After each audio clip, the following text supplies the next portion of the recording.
Riang di Taman Kerabat. Bahasa Melayu, bahasa negara. Tanggung jawab kita untuk memertabatkan.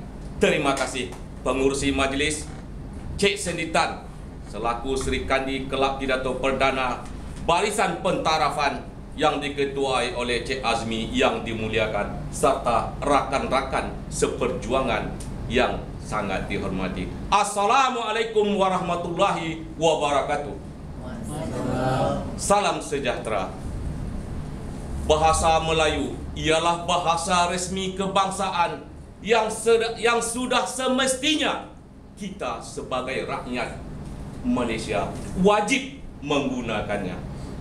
Bahasa Melayu juga merupakan bahasa ilmu yang telah diguna pakai dan telah dilaksanakan oleh para pujangga-pujangga kita, para sastrawan-sastrawan kita, para penyair dan sebagainya. Bahasa Melayu telah digunakan sejak zaman dahulu lagi. Menurut sejarah, Kerajaan Sriwijaya pada kurun ke-7 telah menggunakan bahasa Melayu sebagai bahasa pentadbirannya.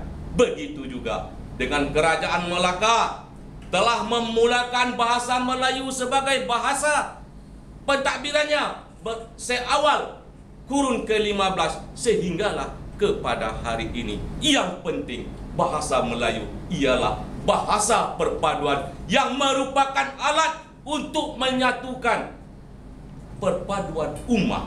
Manakah tidaknya di negara kita berbagai-bagai bangsa yang ada, berbagai-bagai etnik yang ada, dan sudah semestinya berbagai-bagai bahasa yang kita ada. Inilah pentingnya bahasa Melayu sebagai bahasa persatuan yang untuk menyatu padukan ummah dan masyarakat di dalam negara kita ini.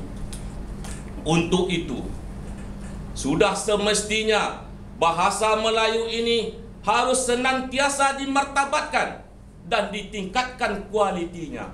Adapun usaha-usaha untuk memartabatkan bahasa Melayu ini, yang pertama, kita harus menerapkan nilai-nilai murni bahasa Melayu ini seawal mungkin kepada anak-anak kita. Kita sebagai orang tua bertanggung jawab untuk menyuntik semangat dan nilai-nilai murni bahasa Melayu kepada jiwa mereka seawal yang mungkin. Umpamanya, kita sebagai ibu bapa sudah semestinya harus menggunakan bahasa Melayu dengan betul di rumah supaya menjadi ikutan oleh anak-anak kita. Bak kata pepatah, melentur bulu biarlah dari rebungnya. Yang kedua, peranan media massa, agensi-agensi kerajaan dan swasta, dan juga kempen-kempen yang berterusan setiap masa. Kita tahu bahwa peranan media massa ini, baik media cetak maupun media elektronik dan sebagainya, sangat berkesan untuk menyampaikan pesanan-pesanan kepada rakyat. Apa yang mereka buat sudah semestinya menjadi ikutan kepada rakyat kita, dan ini juga kita berikan tanggung jawab untuk memertabatkan bahasa Melayu sebagai bahasa kebangsaan kita. Kemudian agensi-agensi kerajaan, agensi-agensi swasta, agensi-agensi awam, badan-badan berkanun sudah semestinya harus bekerja sama untuk memertabatkan bahasa Melayu ini. Umpamanya dalam mesyuarat, minit mesyuarat, wawancara, surat menyurat dan sebagainya. Tidak kita nafikan bahwa ada agensi-agensi yang telah menggunakan atau memertabatkan bahasa Melayu. Umpamanya Kelab Pidato Perdana kita yang senantiasa berusaha untuk memertabatkan bahasa Melayu. Kemudian kempen-kempen yang berterusan ini kita pertanggungjawabkan kepada Dewan Bahasa dan Pustaka bahwasanya tidak semestinya kempen-kempen ini hanya tertumpu kepada bulan bahasa pada setiap tahun. Apa salahnya kempen-kempen ini senantiasa berkesinambungan setiap masa. Kemudian yang ketiga, Akta 32 mengenai bahasa resmi kebangsaan yang telah dibentangkan dalam Parlimen pada tahun 1963, kemudian dibentangkan sekali lagi pada tahun 1967, kemudian dipindah pada tahun 1994. Saya berpendapat bahwa akta ini ialah akta yang lemah. Mengapa? Sebab dalam akta ini tidak diberikan kuasa dan tidak diberikan kuasa untuk mendakwa kepada kesalahan-kesalahan bahasa ini. Sudah sampai masanya kita meminta kepada kerajaan bahawa akta ini diperkasakan dan diberikan kuasa kepada mana-mana pihak. Saya cadangkan Dewan Bahasa dan Pustaka diberikan kuasa untuk pendakwaan dan penguatkuasaan undang-undang tentang bahasa resmi kebangsaan. Umpamanya dalam agensi-agensi swasta yang tidak menggunakan bahasa resmi sebagai bahasa pentadbiran, maka mereka akan didakwa. Mereka akan dipertanggungjawabkan untuk memberi pelajaran kepada yang lain supaya dapat menggunakan bahasa kebangsaan dengan sempurna dan yang betul.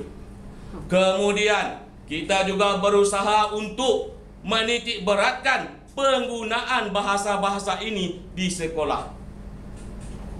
Kita tahu bahasa Malaysia ini ialah subjek utama dalam pembelajaran, tetapi malangnya bahasa Melayu hanyalah untuk peperiksaan dan ujian, bukan untuk pengamalan dan kegiatan pada harian. Untuk itu saya mencadangkan supaya guru-guru di sekolah yang berkaitan dengan bahasa Melayu ini diberikan kuasa untuk penguatkuasaan pada undang-undang bahasa ini. Untuk itu, tuan-tuan dan puan-puan sekalian, dari uraian saya tersebut di atas, dapatlah kita simpulkan bahawa semua tuan-tuan dan puan-puan, daripada uraian saya tersebut di atas, dapatlah kita simpulkan bahawa untuk memertabatkan bahasa dan meningkatkan mutu kualiti bahasa Melayu ini, semua pihak bertanggungjawab. Bermula daripada kita sendiri, kemudian pihak media dan sebagainya, agensi-agensi dan sebagainya, dan seterusnya melalui akta yang kita minta kepada kerajaan supaya memperkasakan akta ini sekali lagi demi tercapainya kualiti bahasa Melayu yang dinamik, berdaya saing dan dapat diguna pakai di seluruh dunia.